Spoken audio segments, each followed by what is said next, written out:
Why, hello, and welcome back to another episode of Voice of the Rings. I am your host and guide, Zollin Ironshield, here on Voice of the Rings. And today I'm going to be talking about a little bit of Rise to War stuff and this new ranked thing they have here. And I am unranked because I have been very busy and not been battling as much as I wish I could have.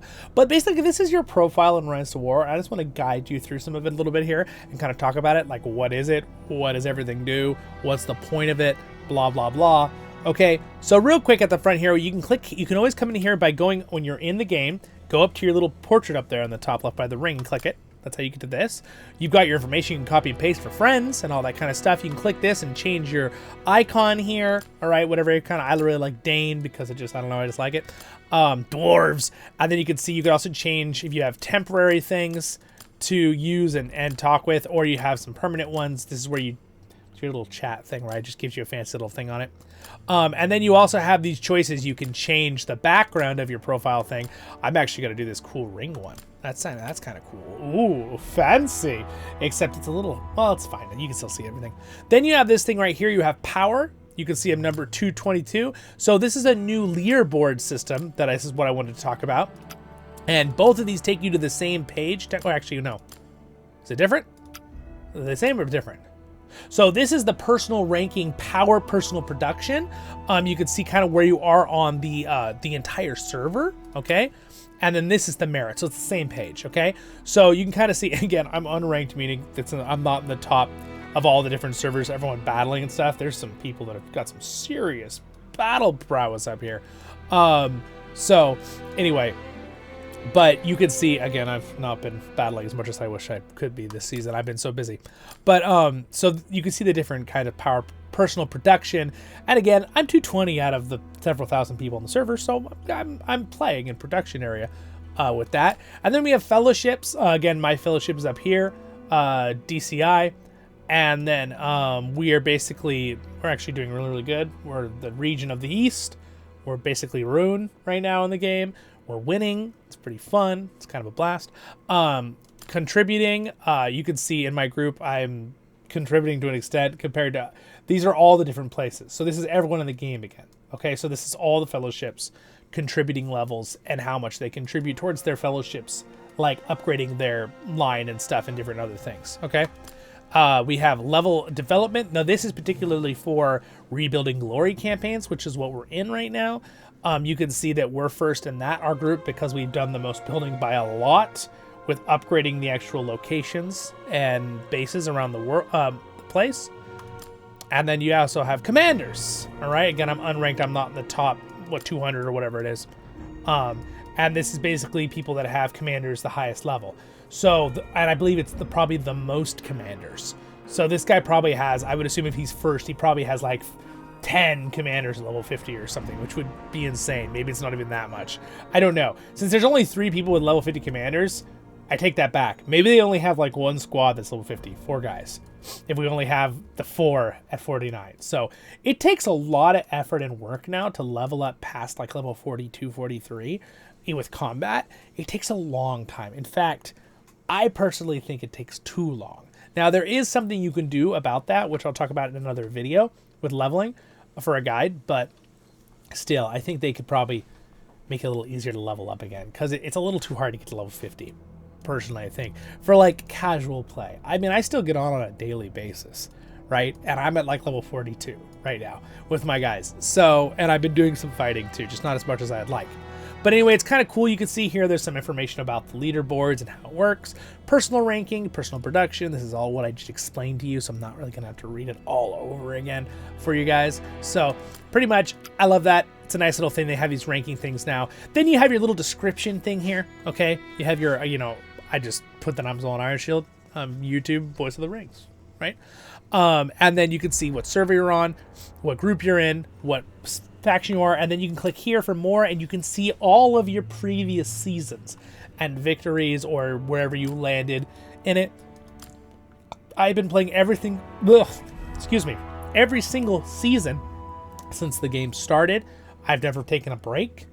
I've chilled in some seasons where I didn't do as much. In some seasons I play a ton.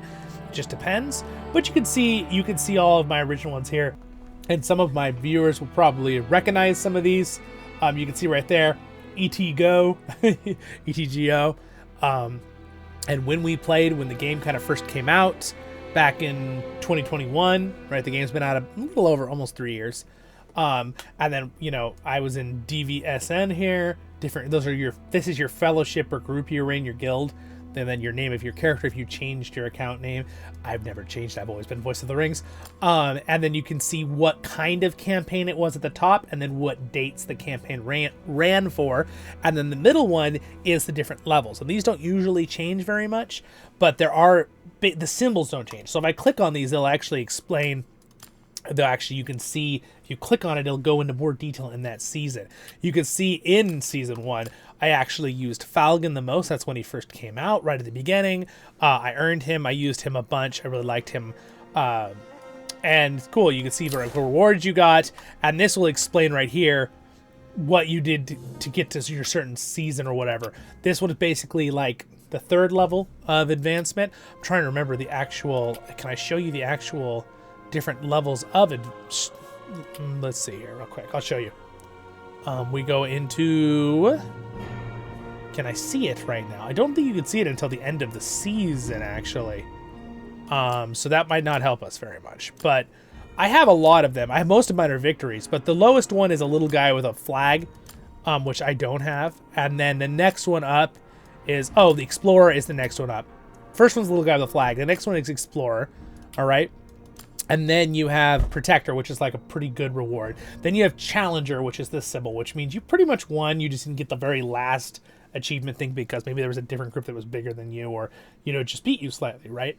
And then this one means you pretty much outright destroyed the world and won, okay? That symbol. Even though they do change the name sometimes, like Renowned Conqueror versus Ring Bearer, all right? And I believe, you know, Kings of Men, it depends on the title of this depends on kind of like the event, but the logo is kind of the same level of accomplishment. Okay, the middle one, just so you guys kind of know the differences.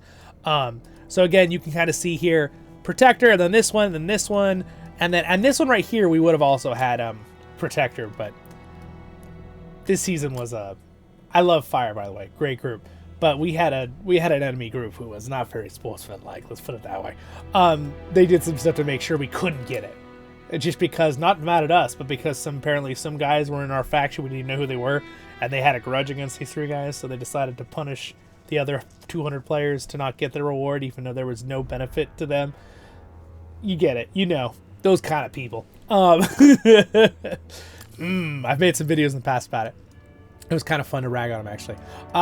So anyway, but you can see here all these different groups. I remember Tella. It's so fun to kind of go back and remember. A lot of good groups, a lot of fun people to play with. So again, I was in Fire for a long time, our group here. And then I joined Chef a few seasons ago. And then Chef is the same group I've been in with Banana and kind of going through recently. Or actually, no, Chef was different. Trying to remember if there's same leadership. One of the group I'm in right now likes to change their name every season, so that makes it hard for me to remember sometimes, but that's okay. Also, the bottom symbol shows what faction you were in. I didn't even explain that. So like this little sword here, so you can see we have Gondor. Let's see, and we can always click on it to look at the more details. So faction controlled. So this one I don't even think they were. Oh well, you can see the faction right there. That was an Erebor. All right, so you can see in the background right here, Gondor, Rohan, Lothlorien, and then Numenor, I believe. Gondor, Rohan, Gundabad, Gondor. I already showed you Gundabad. This one is the Varangs, right? I think faction. Gondor. Gondor, Mordor. I was one season. I guess I was we were Mordor last season. I forgot. And now we are sorry, not last season. Last season we were Numenor. Season 4 we were Mordor. The season I'm in right now, I'm Rune. So it's kind of interesting, kind of cool to see how you can see all the different ones. Again, the Kings of Men don't have the symbol at the bottom because the Kings of Men game mode do not have factions. They have just like risk board style. This area starts as a kingdom. This area starts as a kingdom. No named areas. That's why the Kings of Men don't have like symbols. So I guess they get just the generic Gondor. Because I was like, I don't remember being Gondor. So they're just not. All right. So anyway, There we go. Sorry, got really into that, but telling you about that. But now you know, too, about what all those mean exactly. You also have some setting gear here and information. You have down here in the bottom left is your, like, clan group you're in. And really, you can move around and stuff. But pretty much, it's how you can, like, bring people in to your area and stuff. It's cool. I love the music, too, here. But anyway, it's really pretty little spot. But pretty much this is mainly for your clan group. You could talk with your other members and friends. I think one of these might be, is one of these Jethros? There's Jethros. This is Jethros. So you can kind of like, you can see what groups you're in. And this is all the different names of people that are in the area. And you can like chat with them and stuff. This is my alt account right here. Zollin Voice of the Rings is my alt account. So again, it's only unless you have like 10 to 20 people, I believe, in the group. I'm trying to remember. Let me see. I can go into the settings there. You can have 20. But really, it's like, I'd invite other people, but that's really not enough to have like everyone on who watches my channel join this group. It's kind of for like just like your close, like just a couple people that you play with often kind of thing. Then you could like pull them into a season if they joined late or something. That's how it helps you. Just a little side thing here. I have a sort of a video about it a little bit. But I could make another video about that if you guys need it. So anyway, with that, my friends, there's also information tutorials here if you need it. It's a great way to get tutorials about things. Also, my guide videos, which you like and subscribe. Those could help you out too. Anyway, have a great day in Middle-earth, guys. I'll see you in the next ones. Thanks for watching. Thank you to my wonderful patrons for their support. Thank you, Reb, for being a royal guard and supporting the channel. That means so much. And again, if you guys ever want to support in that way, sweet, awesome, no obligation. Have a great day. Subscribe button's free. Next episodes, check them out. We have fun Lord of the Rings content here. And if you need if you want to get some extra gems, I think I have a link down there that they gave me that's official for the Rise to War, even though, no, they're not sponsoring this video. But they gave me a link down there that will give me some bonus to my account and also give you extra gems too if you use that link. So, have a great day in Middle-earth. I always forget to mention it, so I'm trying to remember to mention that link for you guys. See you in the next episodes of Voice of the Rings.